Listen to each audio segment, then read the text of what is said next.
네, 여러분 안녕하십니까. 바로 보는 TV 옹부지맨의 김승재입니다. 지난주 연합뉴스TV에서는 여야의 공천 관련 이슈와 함께 클린스만 감독에 대한 경질 논란 등 다양한 뉴스를 전해드린 바 있는데요. 먼저 지난주 주요 뉴스부터 정리해보겠습니다.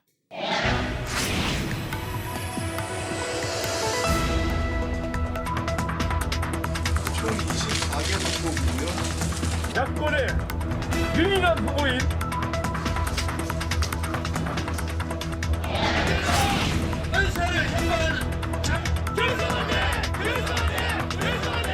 울산 광역시에서 총무사 임명동입니다. 후보들을 보고 있습니다.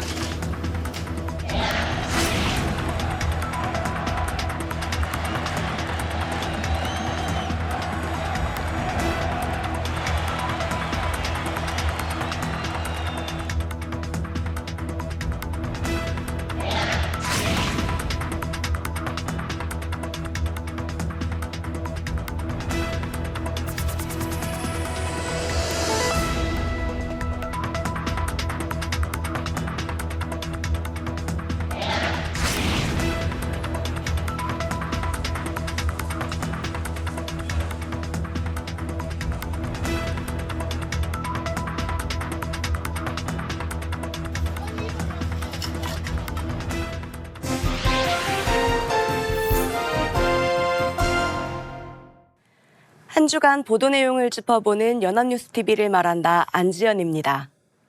명절을 앞두고 많은 사람들이 그리운 가족들을 만나기 위해 기차표를 예매했습니다.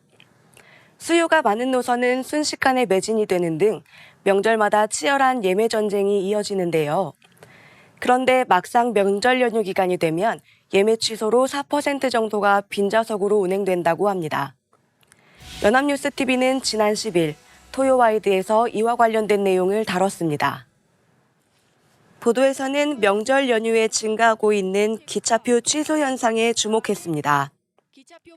인용한 자료에 따르면 2019년부터 지난해까지 10차례 설과 추석에 발권된 기차표 3,240만 표 가운데 40%가량이 취소되었다고 설명하면서 취소표는 재판매되지만 전체 표의 4%는 끝내 팔리지 않았다고 전했습니다. 이러한 현상이 심화되면서 지난해 설에는 빈좌석이 5%까지 늘었다고 덧붙이면서 기차표 반환 수수료 부담이 상대적으로 적어 출발 이후 취소 사례가 나타나고 결과적으로는 연휴에도 빈좌석이 나오는 것이라고 설명했습니다. 보도에서는 이를 방지하기 위해 출발 1시간 이내에는 취소를 불가능하게 하고 티켓 가격을 귀속되게 하는 것이 방법이라는 전문가의 의견을 전했습니다. 명절 기차표는 전국민 티켓팅이라는 말이 나올 만큼 예매가 힘든 것으로 알려져 있습니다. 조금이라도 늦게 클릭하게 되면 접속 자체가 힘들어 예매 경쟁이 굉장히 치열한데요. 기차표가 꼭 필요한 승객에게 돌아갈 수 있도록 실효성 있는 대안이 필요한 때입니다. 이번 보도를 통해 승차권 예매 취소로 기차를 이용하지 못한다는 이용객이 많다는 인식 확산의 기회를 제공했다고 볼 수 있습니다. 아울러 전문가의 의견을 통해 명절 기간 실제 승차율을 높이기 위한 대책 마련의 근거를 제시했다는 점도 긍정적으로 평가됩니다. 다만 한 가지 아쉬운 점은 실제 이용객들은 어떤 생각을 가지고 있는지를 덧붙여 주었다면 더 좋았을 것으로 보입니다. 구글의 유튜브가 다양한 사업 전략을 내세워 국내에서 가장 많이 사용하는 앱이 되었는데요. 젊은 세대에서는 짧은 영상, 즉 쇼폼 콘텐츠를 소비하는 현상이 짙어지고 있습니다. 그러나 자극적인 콘텐츠에 쉽게 노출된다는 우려도 깊어지고 있는데요. 지난 11일 일요와이드에서는 이에 대한 내용을 짚어봤습니다. 보도에서는 유튜브가 카카오톡을 제치고 월간 활성 이용자 수 1위에 올랐다고 전했습니다. 반면 국민 앱으로 통하던 카카오톡은 2위로 집계되었는데 그 원인으로는 서비스 장애 및 무료 서비스 축소, 경영진 리스크 등을 설명했습니다. 유튜브가 간결한 편집 방식과 쇼츠 영상을 내세워 연령대가 낮은 사용자들을 끌어들이고 있다고 전함과 동시에 가짜뉴스와 명예훼손, 혐오 등 자극적 소재를 다루는 영상들이 범람하고 있는 현실도 지적했습니다. 한편 보도에서는 유튜브 이용에 대해 TV보다 유튜브를 더 많이 보고 심심할 때 찾아본다는 어린이의 의견을 전했고, 매체 특성상 다양한 연령대가 모여 쉽게 생각을 공유할 수 있어 사실과 다른 부분에 대해서는 엄격하게 다룰 필요가 있다는 한 시민의 의견을 덧붙였습니다. 보도에서 언급한 것처럼 유튜브를 이용하다 보면 가짜뉴스와 사회적 혐오 등 자극적인 콘텐츠에 쉽게 노출되는데요. 유튜브는 알고리즘을 통해 선호하는 콘텐츠를 추천하기 때문에 이용자들의 확증 편향을 심화시킬 수 있다는 지적도 이어지고 있습니다. 결국 고정관념과 편견이 고착화되어 사회적 극단주의를 유발할 수 있는 위험성을 지니고 있는 것인데요. 보도 말미에서 언급한 것처럼 사실에 어긋나거나 저연령층에게 정서적으로 위험 요소가 될 수 있는 콘텐츠에 대한 규제가 필요한 상황이지만 국내법상으로는 한계가 있습니다.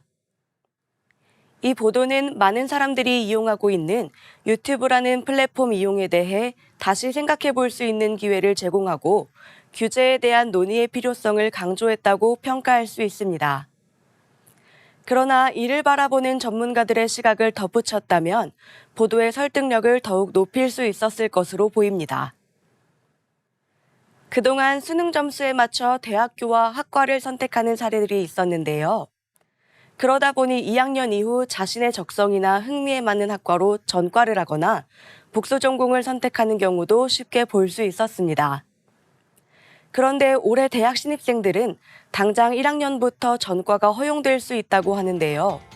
13일 오후 5시 뉴스의 보도 내용을 살펴보겠습니다. 보도에서는 고등교육법 시행령 일부 개정령안이 국무회의를 통과해 대학 2학년 이상 학생에게만 허용됐던 전과가 1학년 학생에게도 허용된다고 전했습니다.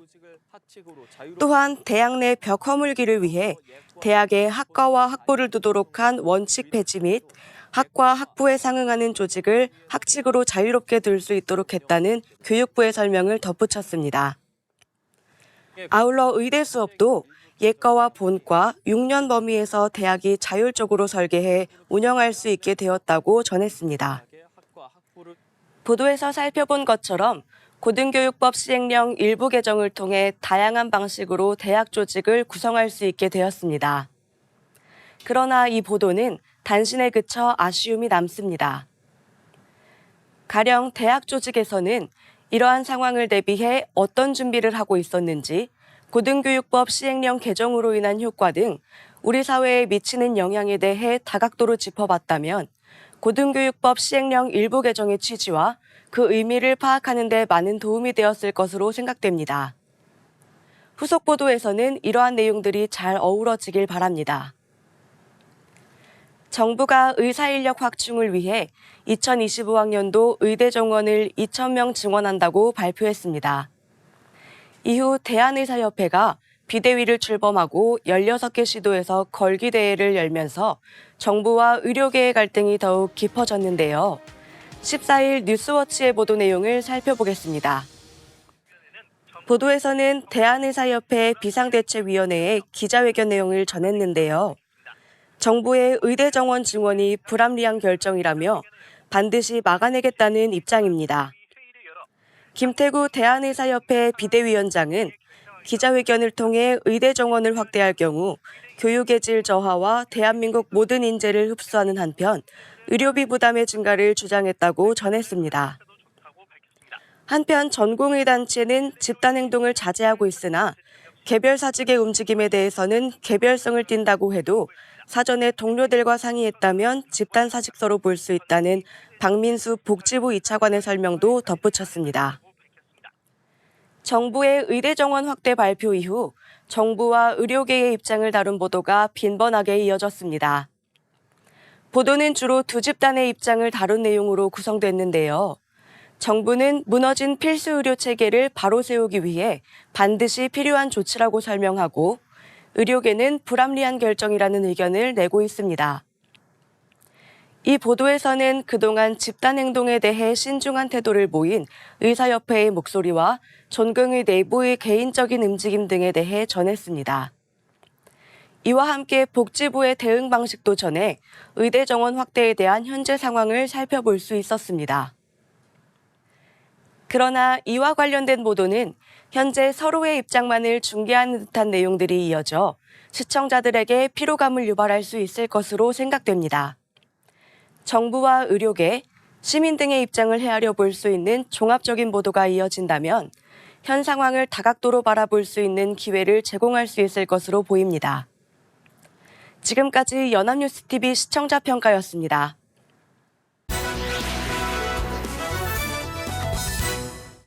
네, 이번 시간은 주말에 방영되는 제작 프로그램을 대학생의 시선으로 분석하고 평가해보는 시간이죠. 캠퍼스 TV 리포트입니다. 이번 주에는 동아방송예술대학교 김미애 학생과 함께하겠습니다. 어서 오십시오. 안녕하세요. 네, 자 미애 학생 지난주에 어떤 프로그램 모니터링했습니까? 네, 저는 매주 토요일 오후 8시 40분에 방송되는 리부팅 지방시대를 모니터했습니다. 이번에 모니터링한 리부팅 지방시대 청도편에서는 시골도시 청도를 변화시켰던 코미디언 전유성 씨의 활약과 함께 현재 다시 위기를 맞은 청도는 어떤 모습이고 어떻게 하면 지방소멸 위기에서 벗어날 수 있을지 다뤘습니다. 그럼 자세한 모니터링 내용 지금부터 전해드리겠습니다. 소싸움의 고장, 새마을운동의 발상지인 경북 청도. 전형적인 시골 도시였던 청도는 과거 코미디언 전유성 씨에 의해 코미디를 대표하는 관광도시였는데요. 10년 전 지방소멸이란 개념을 최초로 제시한 일본의 마스다 리포트에 언급되는 외지인이 지방을 살린 사례의 한국판이었습니다. 현재 예산시장을 살려 성공신화를 쓰고 있는 백종원 씨보다 무려 10년 앞섰던 것이라고 하는데요. 여기에서 지방소멸의 해법을 찾기 위해 방송은 청도로 향합니다. 아직도 전유성 해가지고 핸드폰 번호도 있고 그런데 저게 명함입니다. 저희 명함입니다. 네, 종이 그냥 가지고 다니다가 적어가. 요즘도 소통을 하세요? 저번 주 금요일에도 저희 집에 주무시고. 지난 2007년 전유성 씨는 청도에서 피자와 짬뽕을 같이 판매하는 이색적인 가게를 개업했다는데요. 두 가지 메뉴를 둘 다 먹고 싶은 기묘한 심리를 해결하기 위한 메뉴입니다. 짬뽕집에는 피자가 없고 피자집에는 짬뽕이 없잖아요. 근데 짬뽕집에 가면 피자가 먹고 싶고 피자집에 가면 짬뽕이 먹고 싶은 그 충동 심리를 꽤나 기묘한 조합임에도 이른 시간부터 사람들이 대기할 만큼 인기를 끌었다는데요. 특히 그릇에 젓가락을 꽂을 수 있는 짬뽕은 당시 관광객들에게 많은 인기였다고 합니다. 게다가 청도 곳곳을 전유성 씨가 방문하면서 동네 가게가 전국적인 명소가 되기도 했다고 합니다. 이후 전유성 씨는 야외 공연장이나 실내 공연장으로 동시에 사용할 수 있는 명소, 코미디 전용관을 기획했습니다. 대한민국 최초의 코미디 전용관인데요. 2층으로 만들어진 건물은 철거방의 모습으로 외벽에는 짜장면과 짬뽕, 소주 등의 구조물들이 있습니다. 중국집처럼 웃음도 배달하는 시대가 오길 바라는 마음에서 만들어진 것이라 합니다. 이 코미디 센터는 작은 시골 마을이었던 청도의 관광 문화를 이끌었다고 하는데요. 65석밖에 되지 않는 공연석은 늘 만석이었고 전국에서 공연을 보기 위해 찾아온 관광객들로 인산인해를 이루었다고 합니다. 공연하는 날은 차가 많이 밀렸죠. 공연장 주변 지나가려면 뭐 30분, 1시간씩 차가 밀렸었으니까. 지역 사람들도 깜짝 놀랐겠네요. 그렇죠. 청도에서 뭐 차가 밀린다는 게 쉬운 일이 아닌데. 2012년부터 2018년까지 7년 동안 코미디 센터에서 올린 공연은 4,400회. 코미디 센터를 찾은 관광객은 20만 명이라 합니다. 이 기간 청도를 방문한 총 관광객은 약 60만 명에 이른다 하는데요. 일명 전유성 마케팅이 천문학적 홍보 효과를 거둔 것입니다. 전유성 씨가 기획한 공연 중 하나인 개나 소나 콘서트. 반려동물과 함께 관람하고 참여하는 이색 음악 공연으로 2009년부터 10년 동안 진행되었는데요. 당시 반려동물 관련 콘텐츠가 없던 걸 생각하면 전유성 씨만이 할 수 있는 독특한 발상이었다고 합니다. 전유성 씨의 이런 활약 덕분에 청도는 전국적인 문화도시로 자리매김했습니다. 하지만 2019년부터 사업의 실질적 주체를 두고 갈등이 있었다는데요. 이 문제로 전유성 씨는 청도에서의 사업을 그만두고 청도를 떠났다고 합니다. 예산 관련 문제에서 전유성 씨의 역할이 축소되며 갈등이 벌어지면서 떠나게 된 것이라 하는데요. 전유성 씨는 청도 관련 문제에 대해 언급하지 않고 싶어하는 모습이라 합니다. 지인에 의하면 청도에 대한 애정과 다양한 감정들로 말하길 꺼리는 것처럼 보여진다 합니다. 코미디 시장이라는 것을 만들어서 거기서 굉장히 많은 유명인들을 배출시켜 있었기 때문에 그게 2회 때부터 거기 내려와가 활동을 하셨기 때문에 그에 대한 애착이 굉장히 강하죠. 전유성 씨가 떠난 청도는 다시 활기를 잃었는데요. 코미디 철가방 극장은 5년째 방치되어 폐허가 되어가고 있다고 합니다. 코미디 극장은 소극장이지만 당시 최첨단 장비를 갖추고 있었는데요. 잘 만들었던 곳인데 당시 대기실로 썼던 공간이라고 하는데 아직도 이제 조명 기구들이 뭐 그대로 방치가 돼 있고요. 도난 위험도 있어 보이는데 곰팡이가 슬고 벽에 무너져 내리고 있습니다. 청도구는 코미디 극장이 성공하면서 한국 코미디타운을 추가로 조성했습니다. 하지만 운영난으로 개장 후 운영업체가 바뀌었다고 하는데요. 모두 공간은 마련되었지만 기획자가 없어 벌어진 상황이라 합니다. 타운 내에는 코미디 역사부터 시작해 다양한 체험과 볼거리가 가득하다는데요. 하지만 이런 체계적인 볼거리가 있음에도 불구하고 볼 사람이 없다는 것이 가장 큰 문제라고 합니다. 과거 공연들은 전유성 씨의 인맥으로 마련되어 유명한 문화인들을 만날 수 있는 기회였습니다. 이 때문에 청도는 외국인 관광객들도 많이 찾는 관광지로 거듭나고 미국 CNN에서도 청도를 꼭 가봐야 할 관광지로 뽑기도 했다고 합니다. 그동안 공연이 전유성 씨의 인맥으로 진행되면서 출연진들은 소정의 교통비만 받고서 출연해줬다고 하는데요. 청도군이 공식적으로 운영을 운영하면서 청도군 측이 출연진들의 개런티를 감당할 수 없었다고 합니다. 하지만 인맥에만 의지한 공연을 계속 이어나가기에는 어려운 상황인데요. 결국 이 부분에 대한 조율은 소규모 지자체들이 풀어야 할 축제로 남았다고 합니다.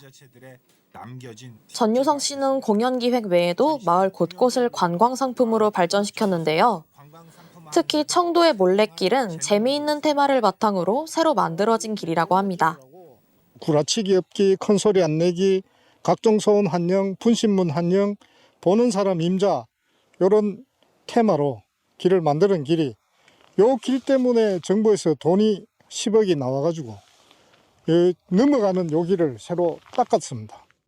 이런 전유성 씨의 열정과 창의성은 작은 시골 마을이 살아나는 방법의 정석이라고 말합니다. 현재 청도의 모습을 두고 군청 관계자는 아쉬움을 표했는데요. 그런 거는 이제 지원으로만 그치고 좀 간섭을 안 하면서 좀 더 문화는 문화의 전문성이 있는 분들께 맡겨갖고. 대구를 대표하는 패션 디자이너 최복호 씨는 전유성 씨와 함께 청도에서 대중문화 예술을 결합하는 데 도모한 인물이라고 합니다. 최 씨의 갤러리는 작은 공연장과 카페가 만난 곳으로 전국에서 2, 3천 명이 모여드는 청도의 명소라 하는데요. 한때 갤러리 앞 공터에는 약 600명의 관객이 몰렸다고도 합니다. 농촌 문화는 세 가지예요. 첫째 공연 문화, 그다음에 전시 문화, 먹거리 문화. 이 3대 요소를 포괄적으로 움직이면 농촌이 살아갈 수 있는데 그 부분에서 전유성 씨가 끼친 영향이 컸다는 거죠. 피자와 짬뽕을 먹기 위해 수백 명의 관광객을 몰고 온 영향력만 봐도 대단하다고 말할 수 있다고 하는데요. 뿐만 아니라 최백호, 양희은, 이문세 등 다양한 동료들이 모여 작은 출연료로 선뜻 공연을 열어주었다고 합니다. 연예인들이 화합해 만든 공연 문화였다고 하는데요. 현재 많은 지자체들이 전유성 씨와 백종원 씨 같은 슈퍼히어로의 도움을 기다리고 있습니다. 지방 살리기의 결과는 어떻게 민관이 공정하게 역할 분담을 하느냐에 달렸는데요. 결국 사심 없이 공익을 위하면서도 그 과정 자체를 즐길 수 있는 것이 지방 소멸을 막기 위한 해법이라 전합니다. 10년 전 청도가 이루었던 성공과 현재 남겨진 과제는 지방 소멸을 고민하는 많은 지자체들에게 전하는 교훈이라는 말로 방송은 마무리됩니다. 주고 있습니다. 자, 모니터링한 내용 잘 봤습니다. 미애 학생 이번 리부팅 지방시대 보시면서 어떤 점이 가장 인상 깊었습니까? 네, 저는 한 사람의 열정과 애정으로 도시가 새롭게 태어나는 모습이 가장 인상 깊었습니다. 현재 우리나라의 많은 지자체들이 지역을 살리기 위해 노력 중인데요. 비록 모든 지역에 슈퍼히어로가 갈 수는 없겠지만 변화할 수 있다는 걸 보여준 만큼 지역들이 포기하지 않고 계속 도전할 수 있기를 응원하겠습니다. 청도를 포함한 많은 지자체들의 성장을 기대해 봅니다. 네, 응원이 담긴 감상평까지 잘 들어봤습니다. 지금까지 동호방송예술대학교 김미애 학생과 함께했습니다. 오늘 말씀 고맙습니다. 감사합니다. 네.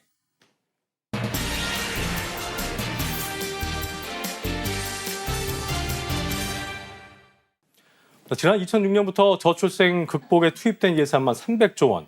막대한 돈과 다양한 정책들이 나오고 있습니다만 저출생 문제는 백약이 무효한 상황입니다.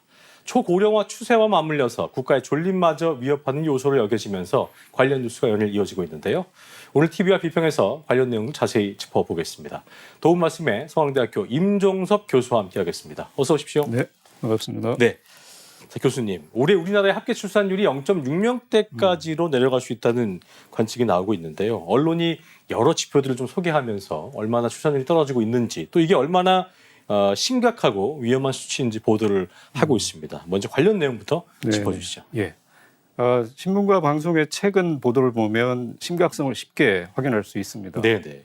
서울신문은 예를 들어 인구 정책의 1차 목표, 출산율 1.0 회복이라는 제목으로 합계 출산율이 2022년 0.78명에서 2023년에 0.72명으로 예상돼 세계에서 유례를 찾기 힘들 정도로 낮다고 보도했습니다. 네. 이 신문은 합계 출산율이 여성 1명이 가임 기간에 낳을 것으로 예상되는 평균 출생아 수라고 설명하며 한국의 인구 제한 극복이 현 정부의 1차 정책 목표라고 언급했습니다. 네네. 방송사 중에 SBS는 0.7이 1보다 0에 가까운 이유라는 제목으로 취재 파일 코너를 방송했는데요. 예. 한 사회학 전문가를 인용해 여성 100명이 있다면 출산율 0.7이면 70명이지만 30년 뒤에는 이 70명 중에 여성 35명에 0.7을 곱해 반올림하면 25명이 된다고 설명했습니다. 이 방송은 여성 100명과 남성 100명이 있어야 출산이 되니 결국 200명에서 인구가 25명으로 줄어드는 상당히 심각한 거고요. 그래서 이는 멸종을 고민해야 하는 수준이라고 경고했습니다. 아, 그렇군요. 자, 학령 인구가 감소를 하면서 서울 도심의 한복판에도 폐교가 생겨나고 있는 상황이고요.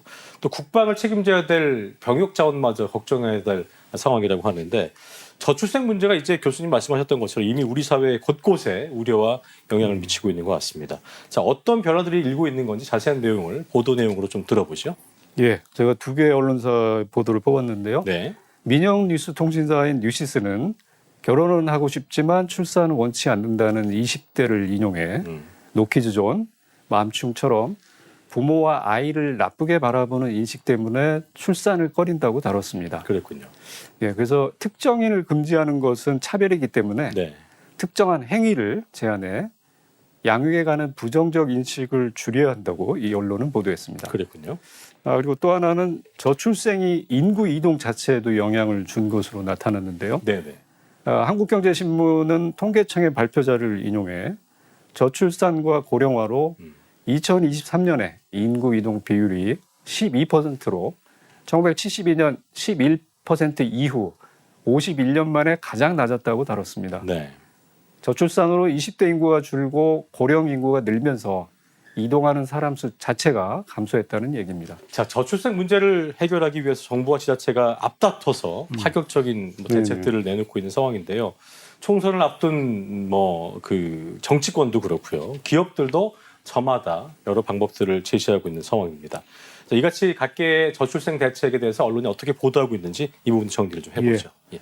두 개 신문 기사를 제가 봤는데요. 예. 서울경제는 저출생 대책 성과지표 필요, 산업 노동구조 업그레이드 해야라는 제목으로 예. 저출산 고령사회위원회 신임 부위원장의 소식을 전했습니다. 그랬군요. 이 기사는 정부가 저출생 대책을 평가하는 성과지표를 만들고 예. 부처와 지방자치단체별로 분산돼 있는 정책의 효율성을 따져 네. 역할 조정과 업무 재편 등 대대적인 정책 구조 조정 가능성을 내비쳤다고 보도했습니다. 예. 또 하나는 머니투데이인데요. 머니투데이는 저출산 고령사회위원회 인사와 관련해 수장바꾼 저출산 고령화 위원회 출산율 반등 이뤄낼까라는 제목으로 네. 부처 정책을 통합할 기능을 갖추고 중장기 계획을 수립해야 한다고 지적했습니다. 그렇군요. 자, 지금 보면은 이제 현금성 지원 같은 경우는 갈수록 그 규모가 커지고 있습니다만 아직까지는 이렇다 어떤 효과를 보이지 못하고 네네, 있다는 네. 지적이 또 나오고 있는 것 같습니다. 예. 저출생 대책의 어떤 실효성에 대해서 짚어봐야 될 텐데 언론은 어떻게 보도를 하고 있습니까? 요점 말씀드리면 언론은 예. 현금 지원이 가져온 먹튀라는 부작용에 주목했습니다. 그랬군요. 예를 들어 국민일보는 장려금 300만 원 받고 먹튀, 예. 출산율 급락, 해남의 기운이라는 제목으로 출산 장려금이 출생아 수를 단기간에 올리는 효과에 그친다고 설명했습니다. 예. 출산 장려금을 많이 주는 지역으로 전입해 돈을 받고 나서 곧바로 전출하는 이른바 먹튀라는 부작용이 발생한다는 것입니다. 그렇군요. 이 신문은 해결책으로 주택, 교통, 교육 등 생활 환경과 기반 시설이 같이 개선돼야 한다고 지적했습니다. 기획 특집으로 대책의 실효성과 관련한 대안을 제시한 보도도 있었습니다. 아시아경제는 K인구 전략이라는 기획으로 평일 오후에 유모차를 끌고 다니는 아빠들, 출산율 오른 비결이라는 기사를 보도했습니다. 이 신문은 스웨덴 정부는 아이를 돌보도록 출근을 늦게 하거나 재택근무를 병행하도록 하고 유아휴직 기간의 소득의 80%를 보존해주는 정책을 시행해 예. 현재 출산율이 1.5명을 유지한다고 소개했습니다. 그렇군요. 이 기사에서 한국의 육아휴직 소득 대체율은 40%로 나옵니다. 그래서 이 기사를 보면 육아휴직 소득 대체율에서 스웨덴과 한국 간에 상당한 차이가 나는 것을 쉽게 알 수 있습니다. 그렇군요. 자, 외신들도 한국의 이런 세계 최저 출산율을 주목하고 있는 상황인데요. 외신들은 현 상태의 심각성도 그렇고 원인 등에 대해서 어떻게 보도를 하고 있는지 좀 짚어주시죠.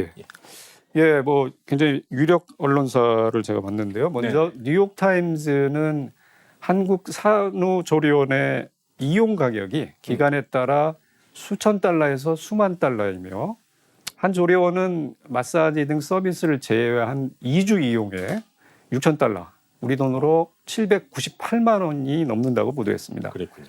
그래서 이 신문은 이처럼 비싸 보이는 이 비용은 한국에서 아이를 키우는 데 드는 비용의 아주 작은 부분에 불과하며 이처럼 높은 양육비 때문에 한국인이 출산을 꺼린다고 지적했습니다. 예. 그리고 또 하나 일본 마이치 신문은 예. 한국 국가 소멸 위기감이라는 제목으로 한국 통계청 자료를 인용해 한국 인구가 2022년 5,168만 명에서 네네. 2072년에는 약 3,652만 명을 줄 것이라고 보도했습니다. 그렇군요. 그래서 50년 뒤에 한국 인구가 수치로 보면 29.3%가 감소한다는 것입니다. 예, 예. 또한 이 신문은 한국 보수층 중에는 이민자 수용이라는 문제에 예. 부정적인 인식을 갖는 이들이 많다고 지적을 했습니다. 그랬군요. 네. 자, 저출생 관련 통계가 발표될 때마다 이에 대한 언론 보도가 본물을 이루고 있는 상황인데 끝으로 저출생 관련 보도를 보시면서 교수님께서 느끼신 점이 또 있을 테고요. 그리고 네. 언론이 해야 할 역할도 중요해 보입니다. 끝으로 한 네. 말씀 들어보고 마무리 짓겠습니다. 예. 뭐 여러 가지 비판을 할 수 있습니다만 네네. 언론이 기사 제목을 다룰 때 예. 자극적인 문구를 쓰는 경향이 있습니다. 예를 들어 출산율 외신 보도를 다루면서 한국 완전히 망했다. 국가 소멸 위기감. 한국 망했네요라는 표현을 제목에 올렸습니다. 자극적이에요. 예. 네. 그래서 온라인 기사 제목을 조금이라도 누르도록 하려는 의도라는 점은 이해가 갑니다만 네네. 그러나 이는 기사의 품격을 떨어뜨리는 부작용이 있습니다. 그렇군요. 그래서 좀 더 신중하고 절제된 자세로 기사 제목을 고민할 필요가 있습니다. 네네. 또 하나 지적할 부분으로 기획 특집으로 여러 언론사들이 좋은 기사를 다루었는데요. 이 좋은 기사 내용과 관련한 기사들을 좀 더 풍부하게 연결해주는 친절함이 예를 들면 링크를 제공한다든가 그렇죠. 그것이 저출생 문제를 고민할 때 상당한 도움이 될 것이라고 생각합니다. 네, 언론이 새겨드려야 할 내용까지 지금까지 서강대학교 임종섭 교수와 함께했습니다. 오늘 말씀 고맙습니다. 네, 감사합니다. 네, 옴부즈맨 팀은 여러분 다양한 소중한 의견들을 기다리고 있습니다. 방송을 보시고 느낀 소감을 연합뉴스 TV 홈페이지나 시청자 게시판이나 SNS로 보내주시면 됩니다. 저희는 다음 주 시간에 다시 인사드리겠습니다. 여러분 고맙습니다.